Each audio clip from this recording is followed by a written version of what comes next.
ईश्वरो गुरुरात्मेति मूर्तिभेद विभागिनी व्योमवत् व्याप्त देहाय दक्षिणामूर्तये नमः। अखंडमंडलाकारं व्याप्तं येन चराचरं तत्पदं दर्शितं येन तस्मै श्री गुरुवे नमः। तस्मै श्री गुरुवे नमः। श्री सद्गुरु महाराज की जय। हम लोगों को जोर से जय घोष करना चाहिए। आप लोग एक शब्द सुने होंगे, शंख बाजे तो बलाय भागे। अगर बलाय को आप हटाना चाहते हैं, कुसंस्कारी जीव को हटाना चाहते हैं, तो हम लोगों को जय घोष हृदय खोल के करना चाहिए। एक व्यक्ति क्रय विक्रय करता था, गांव से अनाज खरीदता था और जाके बाजार में बेचते थे। तो नित्य दिन उसे आने में लेट हो जाता था। कभी 7 बज गया रात, कभी 8 बज गया, कभी 10, कभी 11। एक दिन उसको 12 बज गया आने में। एक धार पार करना पड़ता था, उसी धार को पार कर रहे थे। उसी नदी के बीच में प्रेत ने उसको पकड़ लिया। कहा कि तुम्हारे पास तराजू बटखरा है? कहा है। कहा निकालो निकालो। अब बालू को नपवाना शुरू किया। धीरा पर का बालू कभी समाप्त होने वाला है। अब नापते नापते परेशान हो गए। अब परेशानी से मुंह से निकलता है रामे जी एक। ज्यों ही रामे जी एक निकलता है, 4 हाथ प्रेत पीछे फेंका। कहा कि ये मत बोल।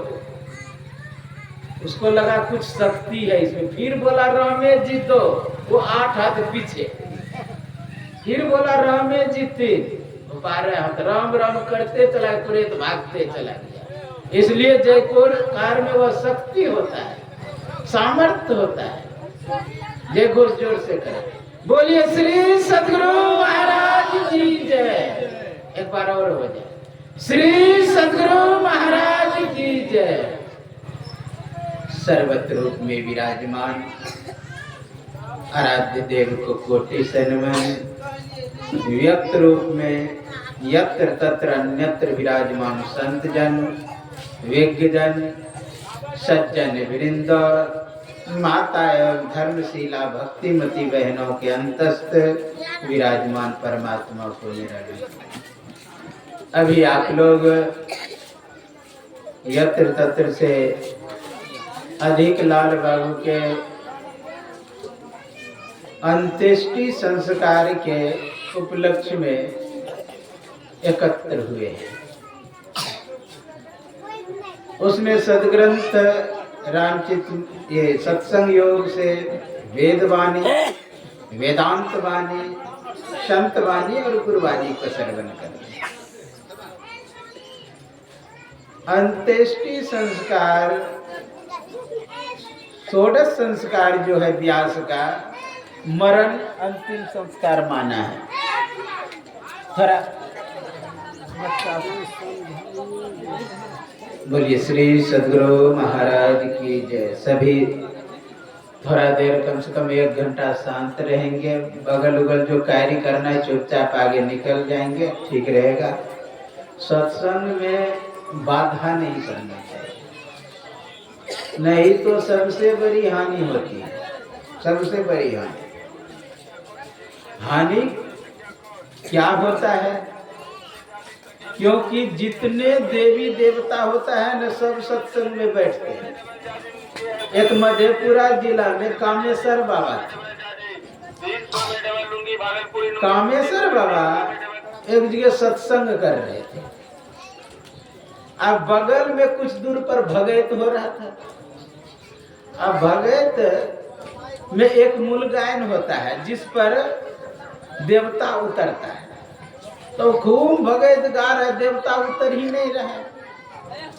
गाते गाते परेशान हो गया, शाम हो गया, पूरा 7 बज गया तब उतरा। तो लोगों ने कहा कि आप क्यों नहीं पहले आ रहे थे?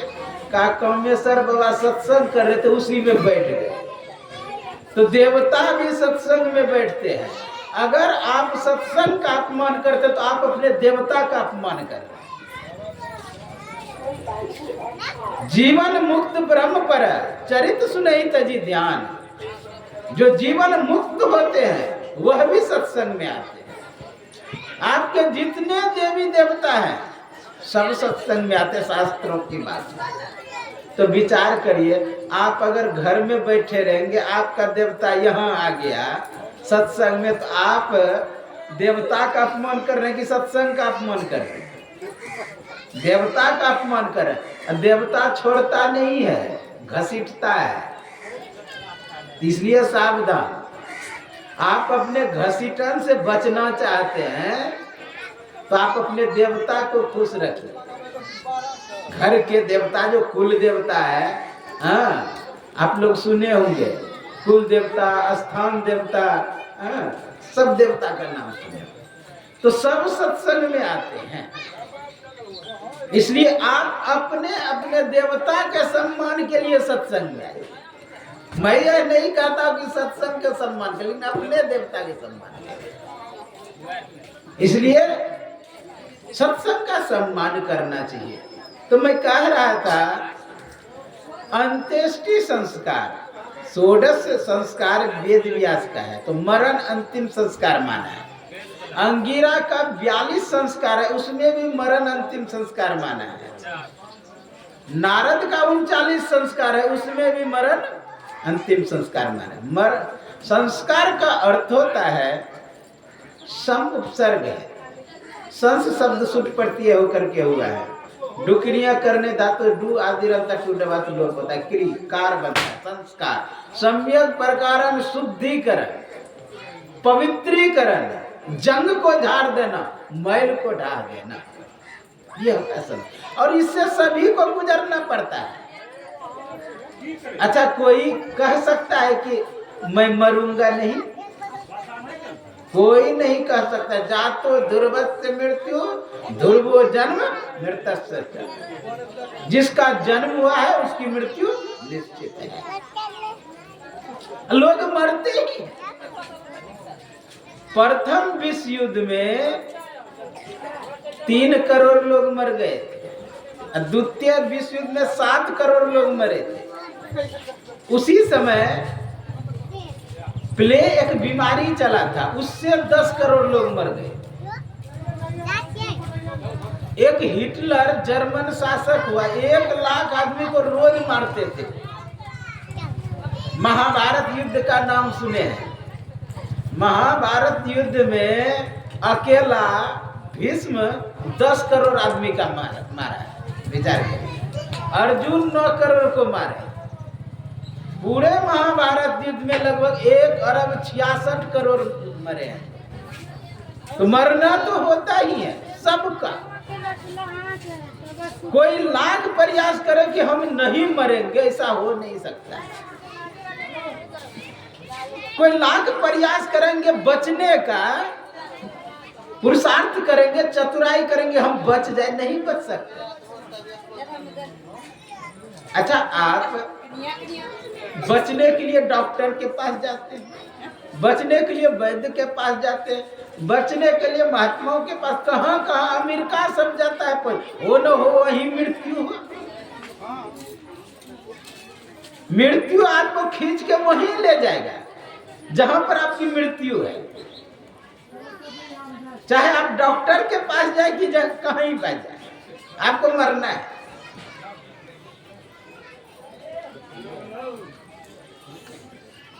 लोग जिंदगी के तलाश में कहां कहां नहीं भटकते हैं। किस तांत्रिक के पास नहीं जाते, कोई महात्मा के पास जाते, कोई डॉक्टर के पास जाते हैं, किस लिए? जिंदगी के तलाश में। लेकिन आप लोग सुने होंगे जिंदगी के तलाश में मौत के कितने पास आ गए।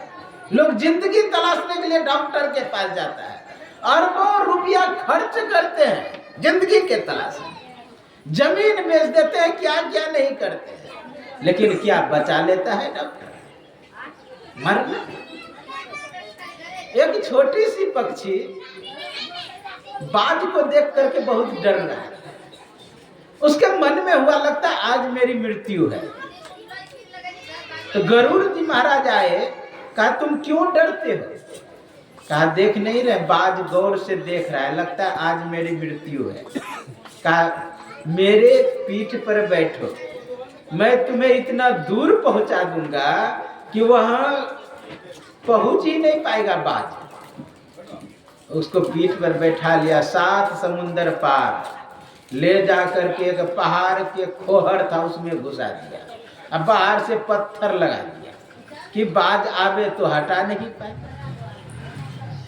वह जब लौट करके गरुड़ आए तो बाज को पूछते कि तुम क्यों गौर से देख रहे थे पक्षी को?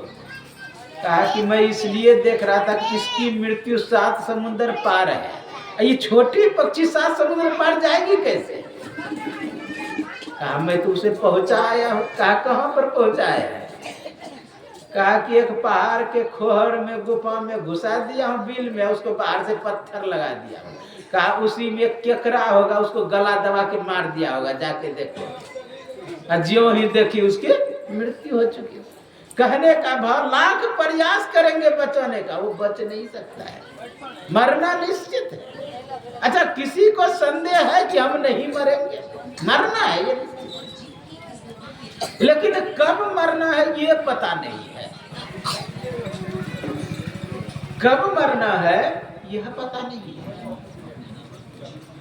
लेकिन वो भी मैं बता देता हूँ। सोमवार को 7 दिन के अंदर ही मरेंगे, चाहे सोमवार को मरिए कि मंगल को मरिए कि बुध को मरिए, मरना तो है। एक नाम सुने होंगे हिरण्यकश्यप।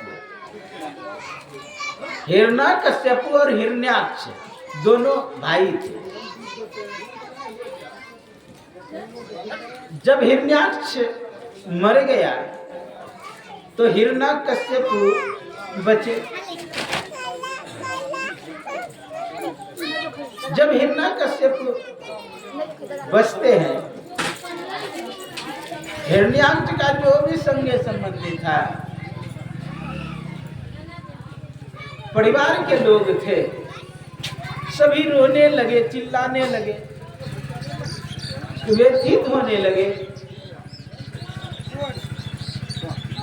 बोलिए श्री सद्गुरु महाराज। जाइए आगे बढ़ा के बात करिए, गाड़ी आगू ले जाए। बोलिए श्री सद्गुरु महाराज की जय।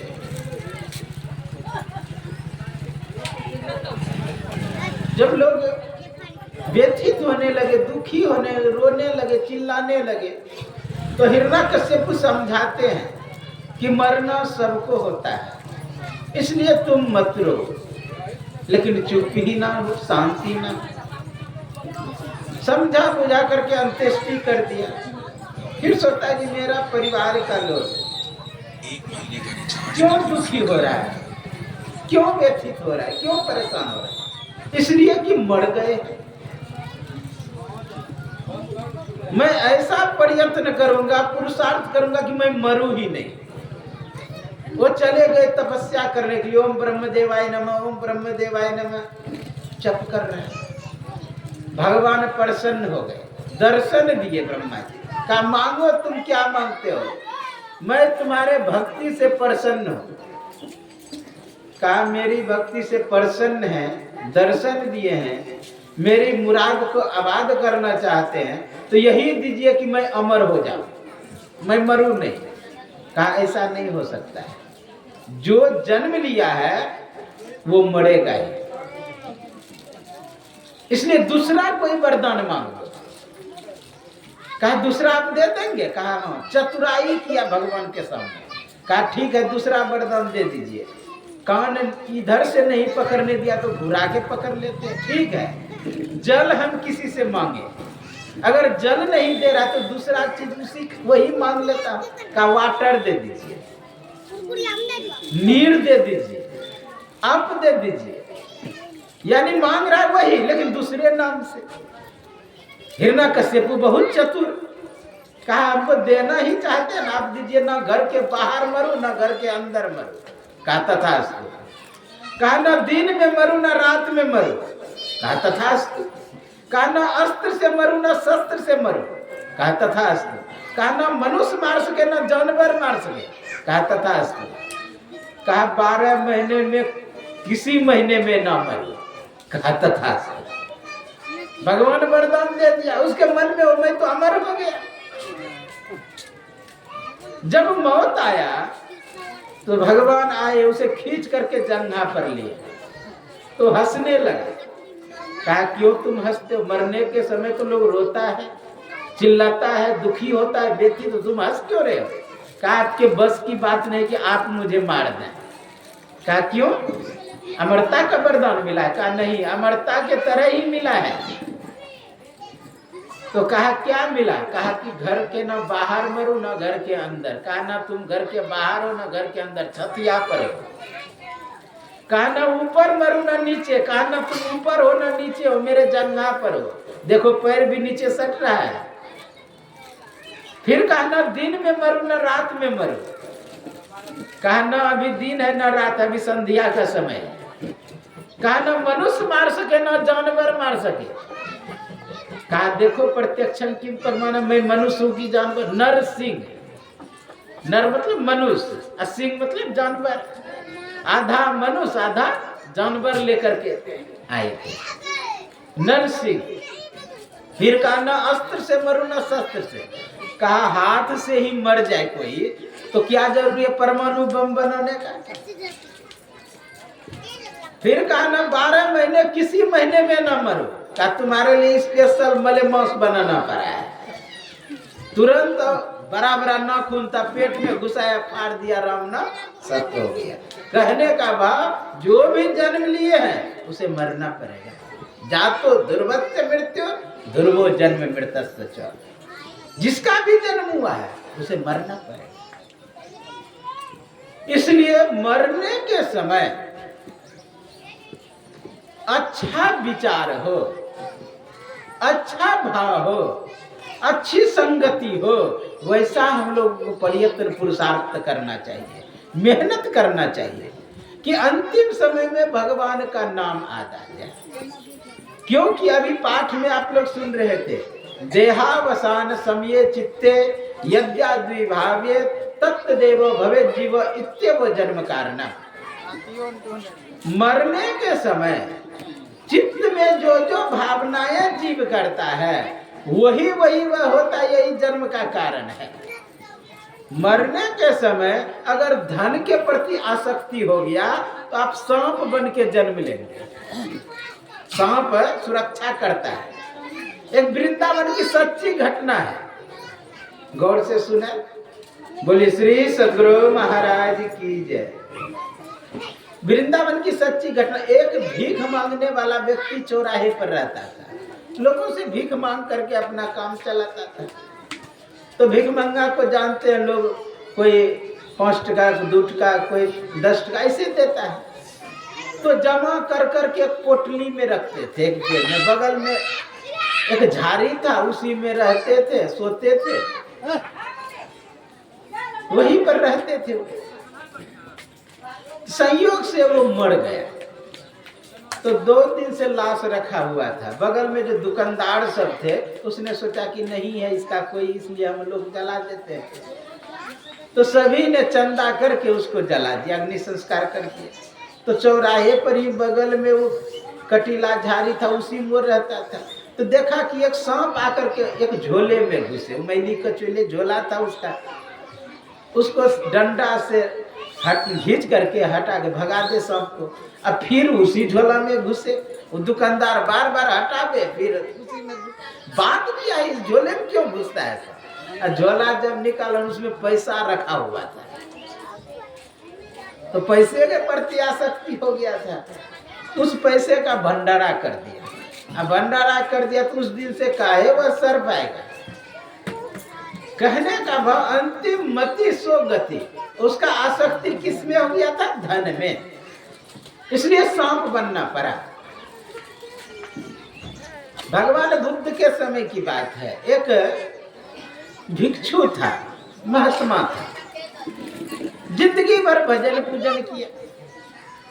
संयोग से मरणासन में पड़ा हुआ था। जब मरणासन में था उसी समय बगल में मांस बन रहा था।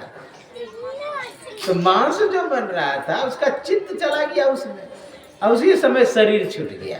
ज्यों ही शरीर छूटा उस समय भगवान बुद्ध भी आए। तो कोई महात्मा पूछते, हे भंते उसकी गति क्या हुआ है? कहा कि अभी गड़बड़ हो गया है। कहा क्या? कहा अमुक जंगल में देखना एक सिंगनी बच्चा दे रही है, और वो भूख से ब्याकुल वो बच्चा होगा। उसकी माँ जाएगी, मांस का लुथरा लाएगी, उसके मुंह में डालेंगे, और ज्यों ही मुंह में डालेंगे गले में लटक के उसी समय वो बच्चा मर जाएगा। वही उसकी गति हुई है। थोड़ी देर के लिए चित्त मांस में गया तो सिंह बनना पड़ा। थोड़ी सी असावधानी हुई, वही उपनिषद कह रहे हैं, देहावसान सम्य चित्ते यद्यापि भाव्य तत्त्वदेव भवे जीव इत्येव जन्म का। देह अवसान के समय, देह से निकलने के समय, देह से छूटने के समय चित्त में जो जो भावना जीव करता है वही वही वह होता है। भगवान कृष्ण गीता में कहते हैं, यम यम स्मरण भावम तेजन्ते काले वरम तम तम व्यक्ति कुलते सदा तद्भाव भाविता। यम यम स्मरण भाव, जो जो स्मरण में आता है मरने के समय, यम यम स्मरण तेजन्ते काले वरम, शरीर का त्याग करता है। तम तम व्यक्ति कुलते वही वही वह होता है, क्योंकि सदा तद्भाव भाविता, उसी भाव से वह भावित रहता है। श्रीमद् भागवत महापुराण में एक सुंदर कथा है। एक भरत नाम का राजा था, वो अपने पुत्रों को राज्य दे दिया। जब पुत्रों को राज दे दिया और अपना चला गया जंगल में भजन करने के लिए, कुटी बना लिए। बोलिए श्री सद्गुरु महाराज की जय। कुटी बना लिए, बहुत मनोरम जगह, नदी के किनारे भजन करने लगा, ध्यान पूजा करने लगा। नित दिन स्नान करना, नित दिन भजन करना। एक दिन स्नान कर रहे थे, उसी समय सिंह की गर्जना की आवाज आती है। ज्यों ही सिंह की गर्जना की आवाज आती है उसी समय एक हिरण भागती हुई, एक हिरण भागती हुई आती है और आगे से छलांग लगाती है। ज्यों ही आगे में छलांग लगाती है, वो गर्भवती थी हिरनी, उसका बच्चा पानी में गिर गया। गौर से सुनिए।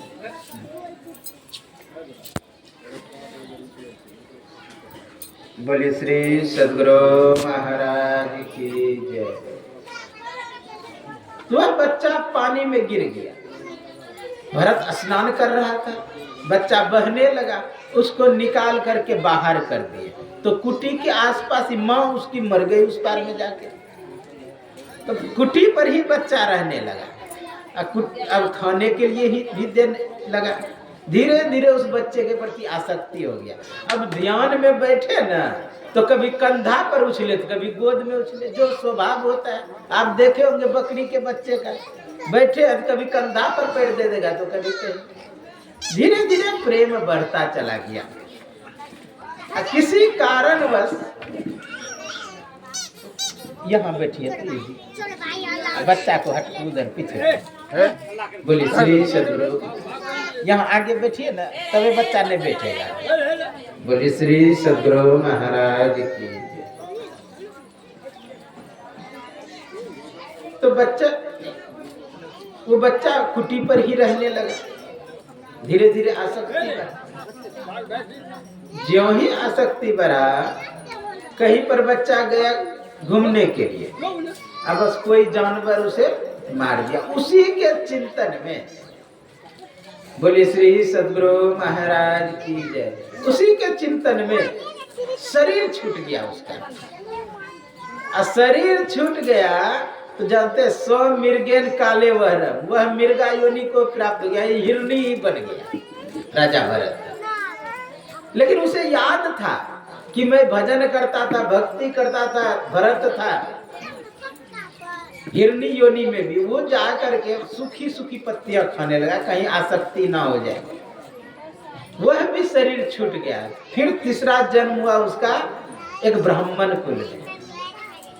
उसे याद था पूर्व जन्म का कि मैं भजन करता था, भरत राजा था, तो कोई आसक्ति नहीं, जहां बैठा बैठा वही नाम पड़ा उसका जर भरत, जर के तरह रहने लगा। कहने का भाव थोड़ी देर चित्त चला गया हिरण के बच्चे में, तो हिरणी में जाके जन्म लेना पड़ा। अंतिम में जो जो भावना जीव करेगा वही वह होगा।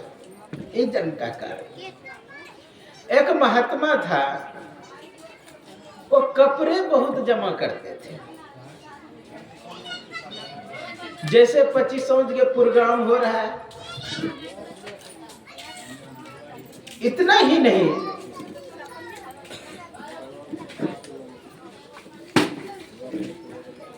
बोली श्री सद्गुरु महाराज की जय। बीच में कोई नहीं आवे, बाद में अंतिम में समदन होने लगेगा ना, उसमें थोड़ा जिसको हमने कहा है आइए, बीच में थोड़ा डिस्टर्ब होता है। बोली श्री सद्गुरु महाराज की जय। तो मैं कह रहा था कि एक महात्मा थे, अनेक फंक्शन होता तो फंक्शन में वो जाते तो उसको वस्त्र मिलता था। वस्त्र मिलता था तो वो ला के अपने कुटी पर रखता था। वो क्या करते थे, जैसे 10 मंदिर है, एक मंदिर में जाके लाठी छोड़ देते थे, एक मंदिर में जाके कमंडल छोड़ देते थे, एक मंदिर में जाके बिछावन छोड़, एक मंदिर में अपना रह जाते थे। जो दानदाता आता था देने के लिए फंक्शन में, तो जितना महात्मा रहता सबको दे ही देता था। ये भी पूछता कोई और है, तो कोई महात्मा को नहीं लगता एक और है, उसका लाठी यहीं पर है, कहीं गया होगा घूमने के लिए, तो उसके लिए भी कम्बल रख देता था। तो वो क्या करता था, अंतिम में जो उधर आते थे, जहां जहां जो चीज रखा है सब उठाते, सब कम्बल भी लेते आते थे, तो पूरा बोझा हो जाता था कम्बल का। घर में भर दिया कम्बले से।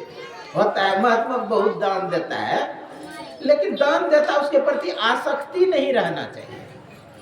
हम लोगों को भी वस्त्र बहुत मिल जाता है, तो साल में हम दान कर देते हैं। अब यो लगभग 50 धोती होगा, दान कर देते हैं। कहने का भाव, वो जब आया तो उस वस्त्र के प्रति आसक्ति हो गया, अब उसी समय उसका शरीर छूट गया। शरीर जब छूट गया तो भगवान बुद्ध आए हुए थे, सब और महात्मा आए हुए थे। सब ने सोचा कि वस्त्र इसका रखा हुआ है, सब ले लेते हैं, बांट लेते हैं। ज्यों ही लेने के लिए जाने लगा, भगवान बुद्ध ने रोक दिया, कहा भी रुक जा। जब काम क्रिया समाप्त हो गया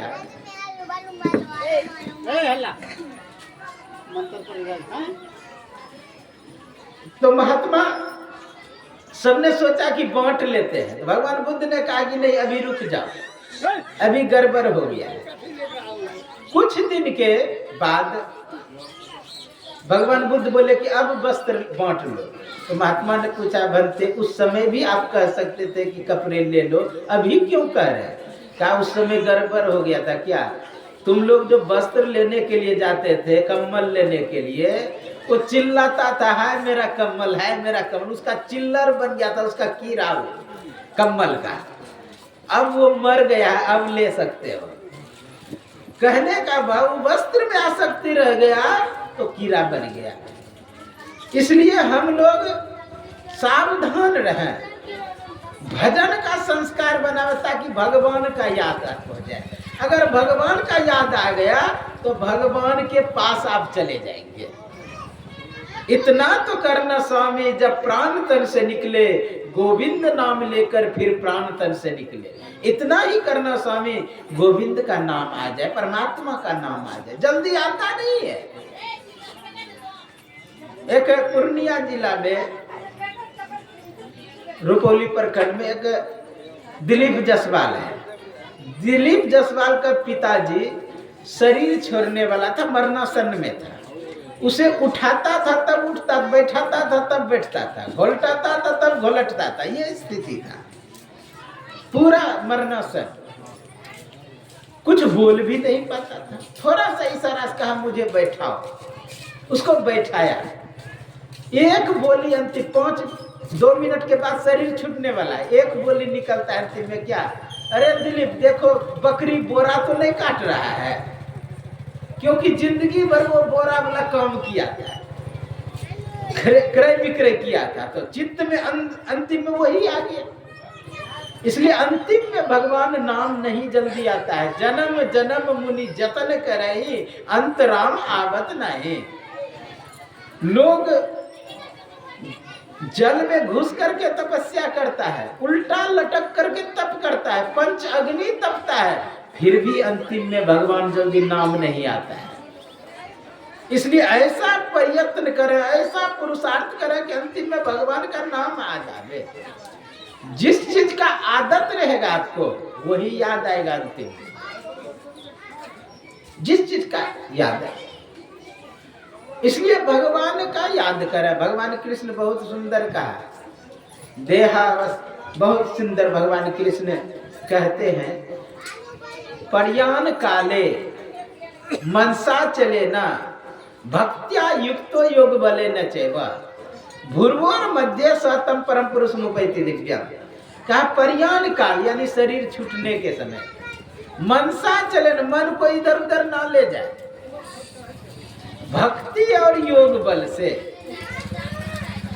कहा दोनों भवों के बीच में मन को स्थापित करें, भूर्वोर मध्य, दोनों भवों के बीच। किस बल से? भक्ति और योग बल से। अच्छा, भक्ति बल किसके अंदर रहेगा? जो सब दिन भजन करेगा उसी के अंदर भक्ति बल रहता है। अच्छा, धन बल किसके अंदर? जो धन जमा करेगा उसी को धन का बल रहेगा। अब पहलवानी का बल किसके अंदर? जो सब दिन पहलवानी किया है उसी के अंदर पहलवानी का बल रहेगा। उसी तरह का यहाँ कह रहा है भक्ति युक्त योग बल, भक्ति और योग बल से। तो भक्ति बल किसके अंदर होगा? सब दिन जो भजन करेगा, जो सब दिन योग करेगा, उसी के अंदर भक्ति और योग बल रहेगा, उसी बल से। अच्छा, आपके अंदर बल रहता है तभी न कोई काम करते हैं। अगर बल नहीं रहे हाथ में तो कोई काम, एक ईटा क्या कुछ भी नहीं, हाथ भी नहीं उठा पाएंगे। हाथ में बल है, हाथ बल नहीं है। पैर में बल है, पैर बल नहीं है। आंख से हम देखते हैं, आंख नहीं देखता है।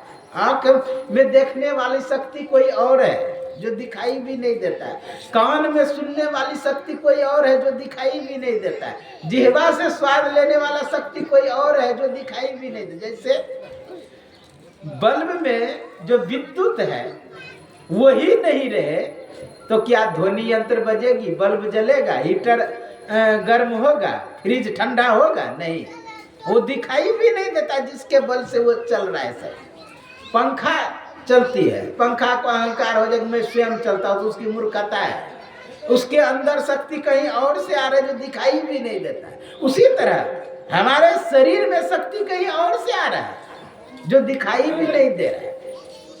उसी के बल से, उसी के शक्ति से।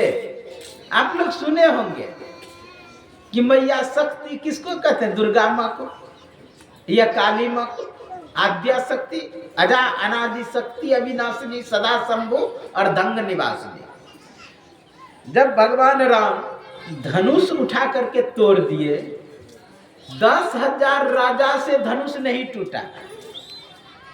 पहले तो एक एक गए धनुष तोड़ने के लिए, धनुष किसी से अगर नहीं टूटा तो सबने कहा कि खैर कोई बात नहीं, धनुष नहीं अकेला टूटा तो गठबंधन कर लेते हैं। आप लोग जानते हैं आपको गठबंधन होता है, अगर नहीं जीत पाता है तो गठबंधन करके जीतता है।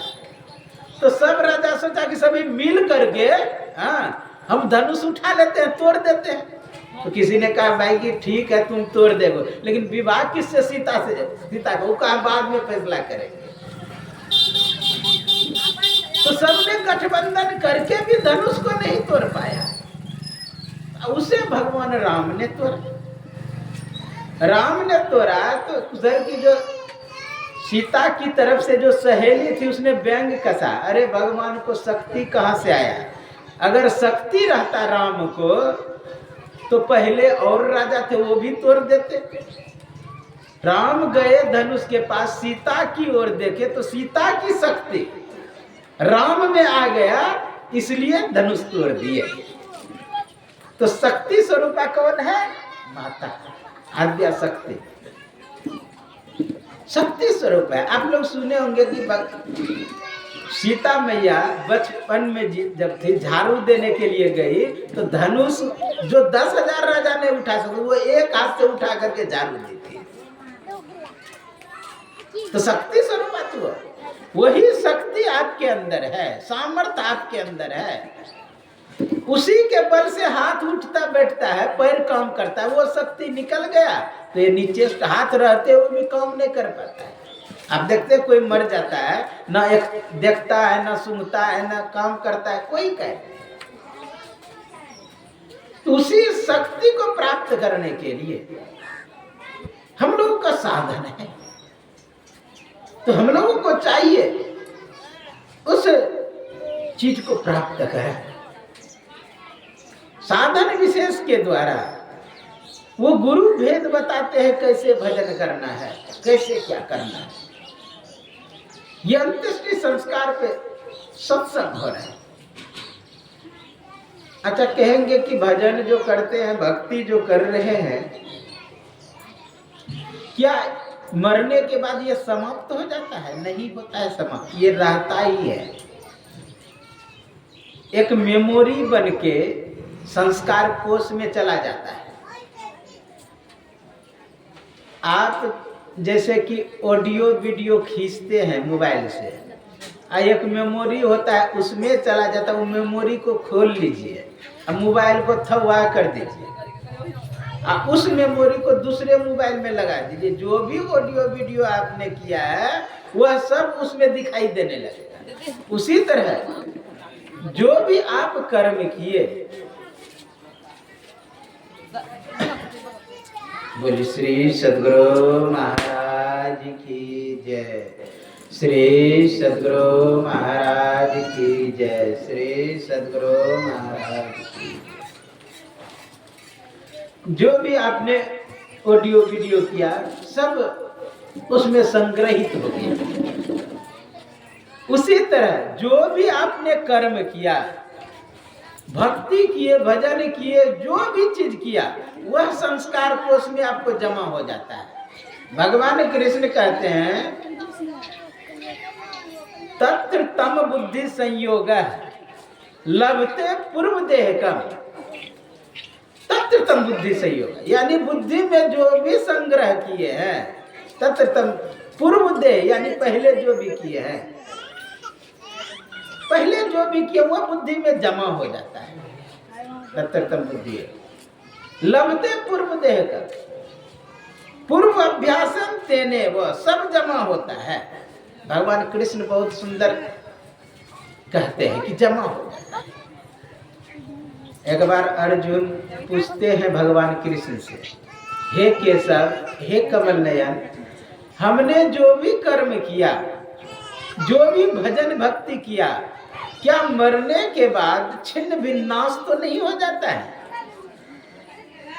क्या बादल के तरह कच्चिन्नो भय भ्रष्ट छिन्न भरवी नश्यति, क्या बादल के तरह छिन्न भिन्न तो नहीं हो जाता है? भगवान कृष्ण कहता है नहीं।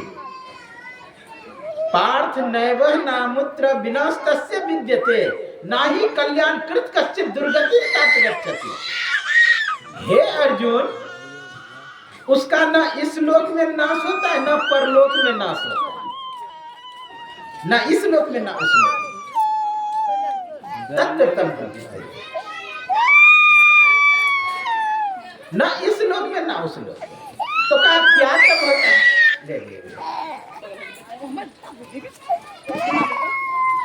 तो ना इस लोक में और ना उस लोक में।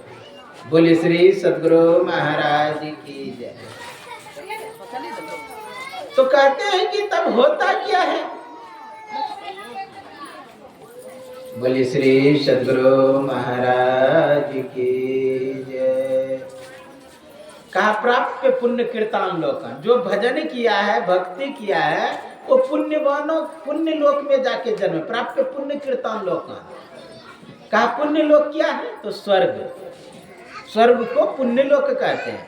लोकान शब्द लगाया है बहुवचन, तो और भी अनेक स्वर्ग है। नहीं तो विष्णु लोक को भी स्वर्ग लोक ही कहते हैं, शिव लोक को ही स्वर्ग लोक ही कहते हैं। तो प्राप्त पुण्य कीर्तन लोक है। नुसित्य शाश्वती से कहा बहुत दिन वहां पर रहेंगे, सुख भोगेंगे, अब पुनः आप मृत्यु लोक में आएंगे। तो कहां जन्म लेंगे?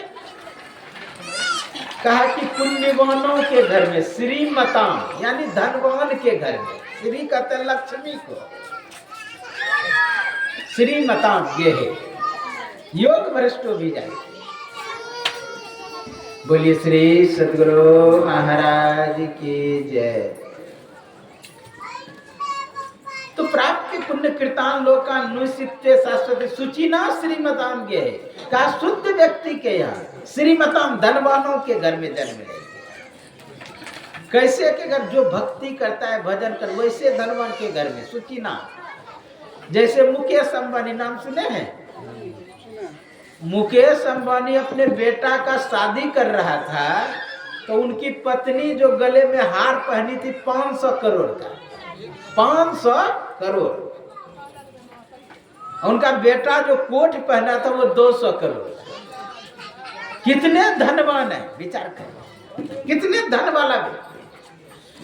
फिर भी अपने बेटा के ब्याह में डीजे नहीं बजने दिया, कहीं मूर्ति अंट संट नहीं फोटो लगने दिया। भगवान का फोटो, उसका पोता छोटा सा सो करके प्रणाम करता। चारों शंकराचार्य को बुलाया, चारों शंकराचार्य को बुला करके पूजा किया।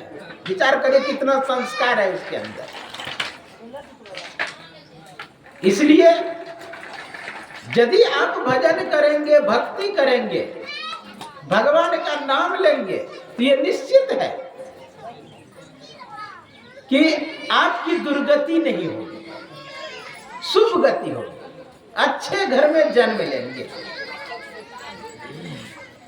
दूसरे के उपकार करें। आप लोग जानते हैं जब सीता का हरण हुआ, रावण हर करके ले जा रहे थे, तो रास्ते में गिद्धराज जटायु मिले। हाँ, वो चिल्लाती हुई जा रही थी, तो समझ गए दशरथ की पुतहू है, बहू है, तो मेरा दशरथ मित्र है, एक प्रकार मेरा भी रिश्ते में उसी से बचाना चाहिए। तो बचाने के लिए रावण से युद्ध करने लगे। रावण से जब युद्ध के क्रम में उसका पंख कट गए, तो किसी ने कहा कि यह कौन सा बुद्धिमता है,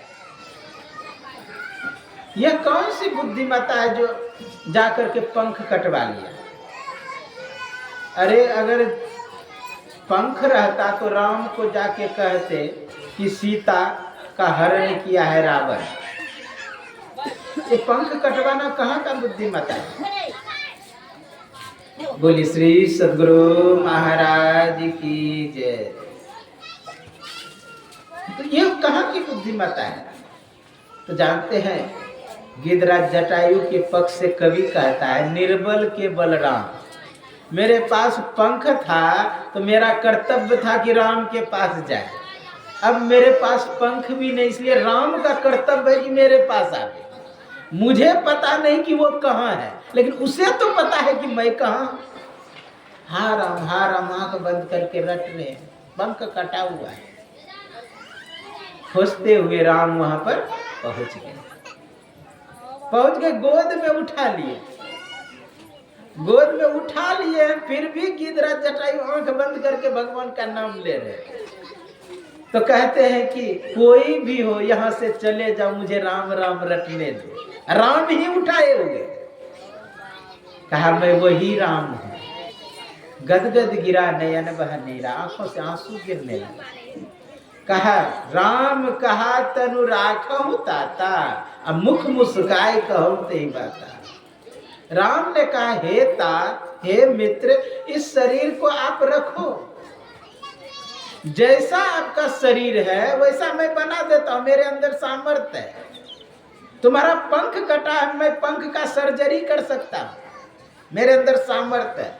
हमारे भारत में तो बहुत दिन से सर्जरी चले आ रहा है, अभी ना अंग्रेजों ने आविष्कार किया, वो भी पेटेंट अपने नाम से करा लिया, उसने सर्जरी नहीं सिखाया है लोगों।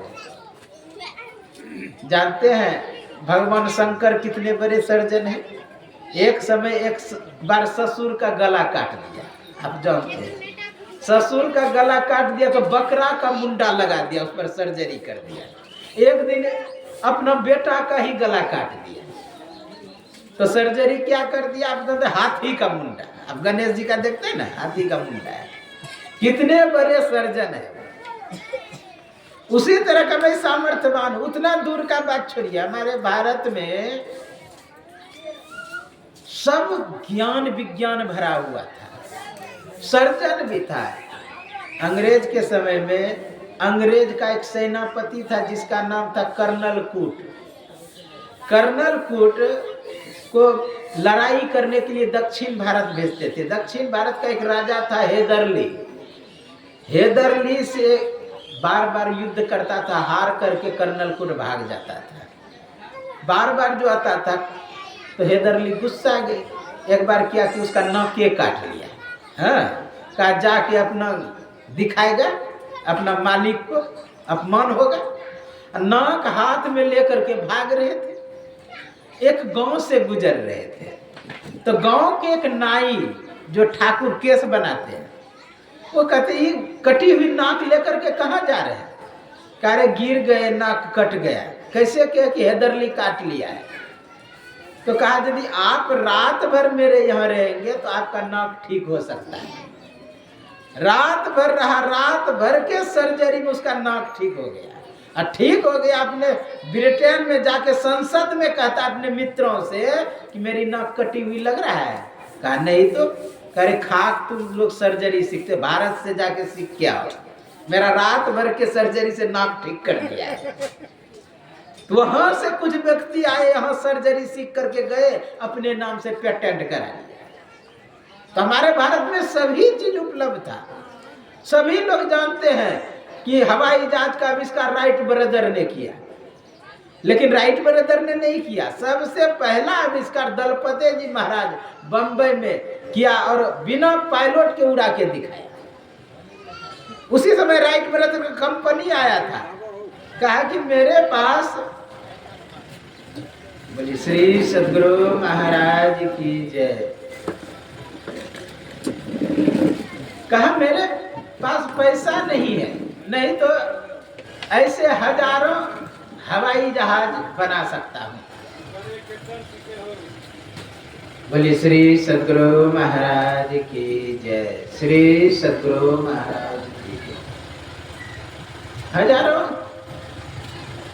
हवाई जहाज बना सकता, लेकिन मेरे पास पैसा नहीं। तो राइट ब्रदर ने कहा, उनकी कंपनी, मेरे पास पैसा है।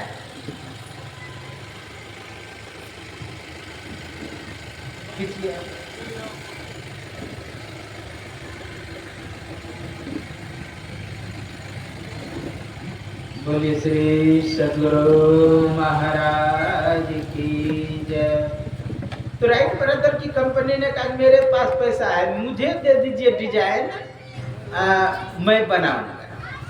वो ले गया, अपने नाम से पेटेंट करा। मेरा भारद्वाज संहिता एक पुस्तक है, उसमें 500 कैटेगरी जहाज बनाने का है। तो विचार करिए, भारत का ज्ञान है कि विदेश का ज्ञान है। एक आर्यभट्ट विद्वान हुए, कोपरनिकस से बहुत हजारों वर्ष पहले, आइंस्टीन से बहुत पहले, लेकिन कहता है कि आइंस्टीन ने बताया कि सूर्य एक जगह स्थिर है, पृथ्वी घूमती है। लेकिन हमारा जो पहले का ऋषि थे वो हजारों वर्ष पहले बता दिए आर्यभट्ट कि पृथ्वी घूमती है, सूर्य एक जगह स्थिर है। कितनी दूरी है पृथ्वी से सूर्य का यह भी बता दिया है पहले। विचार करिए, उस समय टेक्नोलॉजी नहीं उतना था, फिर भी बताए क्या ऋषि मुनि ध्यान करके बताते। तो सब चीज ज्ञान भारत में था। इसलिए कह रहे कि हे तात, शरीर को रखो, मैं जैसा तुम्हारा शरीर था वैसा बना दूंगा, मेरे अंदर सामर्थ्य है। तो बहुत सुंदर भाव व्यक्त करते हैं गीधराज जटायु। कहा प्रभु मैं सुन रखा हूं, जन्म जन्म मुनि जतन करे, अंत राम आवत नहीं। जन्म जन्म तक लोग जत्न करता है, प्रयत्न करता है, पुरुषार्थ करता है, जल में घुस करके तपस्या करता है, कितना उल्टा लटक के तपस्या करता है, कितना पंच अग्नि तपता है, फिर भी राम अंतिम में नहीं आते। बहुत तपस्या किया ध्रुव ने तो आपने दर्शन दिया, बहुत कष्ट सहा बालक प्रहलाद ने तब आपने दर्शन दिया, और केवल दर्शन दिए, किसी को गोद प्राप्त नहीं हुआ। मेरा अहोभाग्य है मैं आपका गोद प्राप्त कर लिया। किस अभिलाषा की पूर्ति के लिए मैं शरीर को रखूं? कोई अभिलाषा हो तब ना। अहोभाग्य मेरा कि गोद प्राप्त सहज नहीं है भगवान का। जाकर नाम मरत मुख आवा, अधमहु मुक्त होई सुरती गावा। मरने के समय एक बार नाम भगवान का आ जाए तो अधम भी मुक्त हो जाता है। इसलिए ऐसा प्रयत्न करें, ऐसा पुरुषार्थ करें कि मरने के समय भगवान का नाम आ जाए। भीष्म सरसैया पर सोए हुए थे, पूरे शरीर में तीर लगा हुआ था। उस समय कहते हैं कि बुला दो कृष्ण को। कृष्ण को बुलाया तो कृष्ण कहते क्या कहते हैं भीष्म पितामह का, आप सामने रहे, मैं जानता हूं आप परमात्मा है, ताकि मैं अपना शरीर छोड़ सकूं, उसको देखते हुए शरीर छोड़। इतना तो करना स्वामी जब प्राण तन से निकले, गोविंद नाम लेकर फिर प्राण तन से, ऐसा क्यों करना चाहिए? इसलिए हम लोगों को चाहिए कि ऐसा प्रयत्न करें पुरुषार्थ के, मरने के समय भगवान का नाम याद आ जाए। आप देखे होंगे कि क्या क्या नाम नहीं याद आता है, बेटा बेटी का याद आता है, धन संपत्ति का याद आता है, लेकिन भगवान का नाम जल्दी नहीं आता है।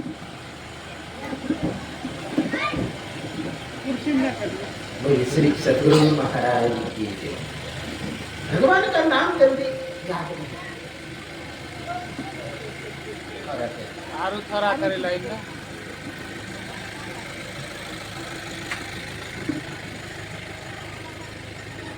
श्री सतगुरु महाराज की जय। तो भगवान का नाम जल्दी याद नहीं आता है, बहुत प्रयास प्रयत्न कर लेते। यह आत्मा जो है, मैं मानता हूं मरता कटता नहीं। सनातन धर्म की मान्यता है कि यह मरता कटता नहीं है। नैनम छिन्न सहस्राणि नैनम दहति पावका नश्चैनम कलद्यन्त्यापो न स्वस्ति मारुता अछेद्यो या मदाइयो या मकलद्यो स्वस्तेव च।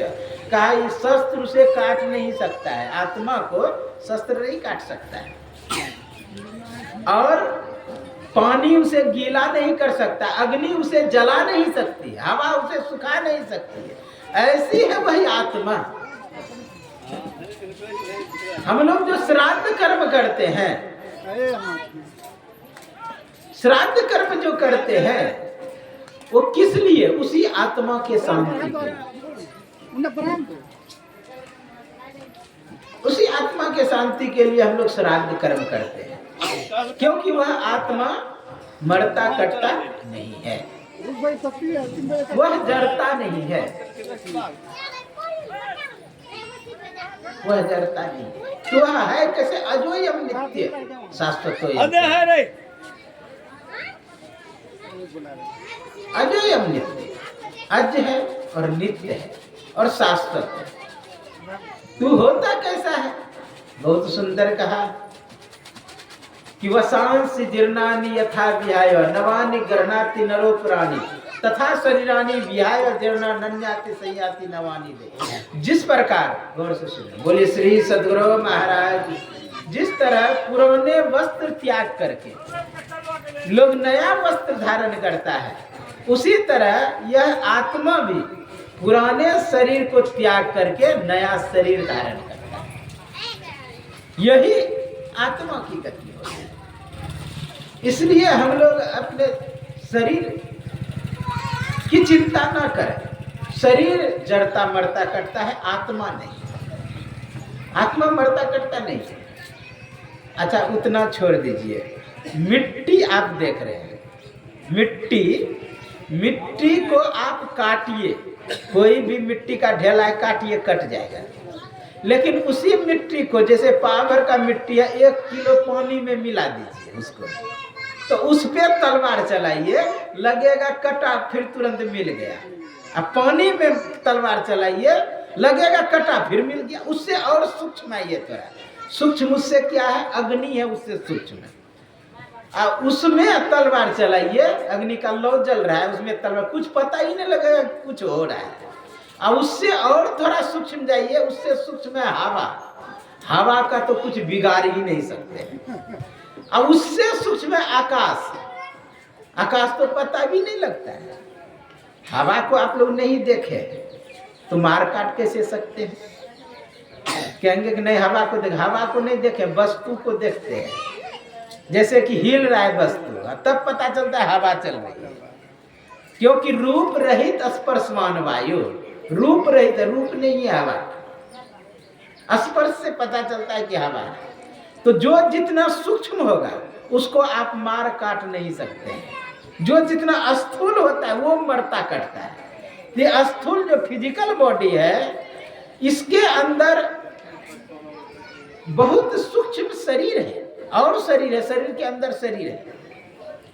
फिजिकल बॉडी के अंदर इथारिक बॉडी है, इथारिक बॉडी के अंदर stroll body, stroll body spiritual body, spiritual body के बाद कॉस्मिक बॉडी, स्थूल सूक्ष्म कारण महाकारण केवल। तो हम स्थूल शरीर छूटता है, सूक्ष्म शरीर रह ही जाता है। उसी शरीर के आत्मा की शांति के लिए हम लोग श्राद्ध करते हैं, सत्संग करते हैं, आदि आदि। तो सत्संग से जीव का कल्याण होता है। ये जो सत्संग हो रहा है, इससे कल्याण के सात्विक तरंग उसके पास पहुंचता है। एक सेठ जी थे, वो चले गए समधी के यहाँ। समधी के यहाँ बहुत सामान दे दिया, उधर से तो रेलवे स्टेशन तक पहुंचा दिया, लेकिन अपना रेलवे स्टेशन आया तो अपना अब घर लेकर के कैसे जाएंगे? तो कुली को खोजने लगा। लेकिन एक नंबर कंजूस था वो। कंजूस होने के कारण क्या होता है, वो कम खर्च करना चाहता था। तो पुकारा कुली, कुली आया, कहा कितना लोगे पैसा ये सामान ढोने? कहा कि 200 रुपया। कहा भाई सस्ता में कोई नहीं जाता। कहा एक नंबर प्लेटफॉर्म पे एक कुली है, उसका नाम है सस्ता कुली, उसको कम भी देंगे तो चलेगा। कहा उसी को भेज दो। उसी को भेजा, आया। कहा कि भाई कितना में पहुंचा दोगे? कहा कि जो देंगे चलेगा, नहीं भी देंगे फिर भी चलेगा। तो उसने सोचा कि 50 रुपया इसको देंगे। सामान माथा पर लाद लिया, कंधे में भी लगा दिया। अब एक झोला बचा, कहाँ ढोएगा? तो कहा कि मुख में दे देंगे। मुख में ज्यों ही लटकाने लगा वो झोला, कहता कि अभी रुकिए, एक मेरा शर्त है, तब मैं सामान ढोता हूँ। कहा क्या शर्त है? कहा मैं 10 मिनट सत्संग सुनाता हूँ। हाँ, जो सत्संग नहीं सुनता है उसका मैं सामान रख देता, मैं नहीं ढोता हूँ। हाँ चलो कोई बात नहीं, 50 रुपया लग रहा है, सत्संग सुन लेंगे। तो उसको मुंह में भी लटका दिया कि कहीं रास्ता में सत्संग ना सुना दे। तो गया अपना घर पे, सब सामान रखा, शर्त है कि 10 मिनट सत्संग सुनाना है। तो सत्संग सुनाने लगा बैठा के। अब वो घूम गया, जब पूरब से सुना रहा है तो वो पश्चिम वो घूम गया है पूरब, मतलब उसके पीठ कर दिया उसके तरफ कि भाई मैं सुनने के लिए प्रतिज्ञा की, देखने के लिए नहीं। तो सुनाने लगा। सुना करके जब 10 मिनट समाप्त हो गया, जब जाने लगा वो सस्ता खुली, तो फिर लौट के आता, कहा सुनो, एक खबर आया क्या कि चौथे दिन मेरी मृत्यु होगी, 5वें दिन आपका। अब तो सेठ जी को काटे तो खून नहीं, अब परेशान हो गया। बेटा सब आया, क्या बात है? कहा कि मेरा राम नाम सत्य 5वें दिन होगा। कहा किसने तुमको कहा? कहा कि वो सस्ता कुली ने कहा सस्ता कुली को इतना ज्ञान रहता तो कुलिये का काम करता है। कहा क्या बोला? कहा कि चौथे दिन मेरी मृत्यु, 5वें दिन आपका। कहा 5वें दिन आपका होगा? पहले चौथे दिन उसका शरीर छूटेगा तब ना, मरेगा तब ना। कहा हाँ बात सही कह रहे हो। तो एन कैन प्रकार ने आज गिन रहा है, 2 दिन गिन रहा है, 3 दिन गिन रहा है, गिनते 4 दिन हुआ। कहा भोरे पहुंच गया वो स्टेशन, पुकार रहा है सस्ता कुली सस्ता कुली रे, तब न आएगा। किसी ने कहा कि क्यों भाई हल्ला कर रहे? कहा सस्ता कुली कह गया। उसका 3 बजे भोरे राम नाम सत्य हो गया। अब तो सोचा मेरा ही पारी है, वहीं गिर गया वो। 5वें दिन उसका भी राम नाम सत्य हो गया। जब वो मर गया तो जमराज गया, कहा कि तुम्हें 10 मिनट के लिए स्वर्ग हुआ है, बताओ स्वर्ग जाओगे कि नरक? कहा कि पहले स्वर्ग चला जाता हूँ, ठीक रहेगा। तो स्वर्ग जब लेकर के गया उसको जमराज, तो गेट पे ज्यों ही घुसता है स्वर्ग में, गेट के बगल में ही देखता सस्ता कुली मंच पे बैठ के भाषण दे रहा है स्वर्ग में। कहो इसी के कारण मैं स्वर्ग आया हूँ, तो मिलना चाहिए इससे जाके। जमराज से कहा कि देखो मैं 10 मिनट के लिए जा रहा हूँ उसके पास, हाँ फिर भेंट करके चले आऊँ। तो जमराज ने कहा 10 मिनट समय है तुम्हारे पास, क्योंकि स्वर्ग में 10 मिनट रहना है तुमको। अब मैं घंटी बजाऊंगा और तुम दौड़ के आ जाना। कहा ठीक है। गया तो सस्ता कुली से कहा कि मैं आप ही के कारण महाराज स्वर्ग आया हूँ 10 मिनट के लिए, मेरे पर कृपा करिए। कहा तुम सत्संग सुनते रहो, किसकी मजाल है जमराज की किस सत्संग में आ जाए। अब वो जमराज घंटी बजा रहा है, सुन ही नहीं रहा, वो सत्संग में बैठा परेशान। अब जमराज इसलिए सत्संग लागी रो रे भाई, तेरी बिगड़ी बात बन जाए। ध्रुव की बन गई, प्रहलाद की बन गई, हरि सुमरन बैराज रे तेरी अच्छी बनेगी। इसलिए सत्संग करते रहना चाहिए। यह जो सत्संग कराए चारों भाई मिल करके, सभी परिवार के सदस्य, अति ही उत्तम काम किया। मैं गुरुदेव से प्रार्थना करता हूँ वह जीवात्मा जहाँ भी गया हो वह शांति से रहे और भगवान के भजन में लगे। थोड़ी देर उसके नाम से आप लोग ध्यान कर लें ताकि उसे शांति मिले। जो नहीं दीक्षित है वो मौन होकर के बैठेंगे। बोलिए श्री सद्गुरु महाराज की जय।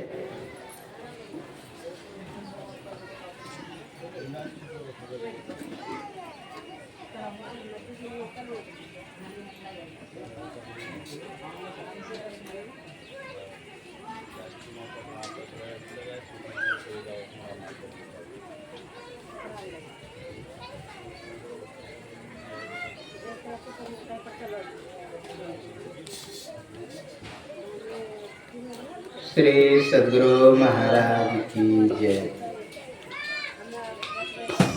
समदन एगो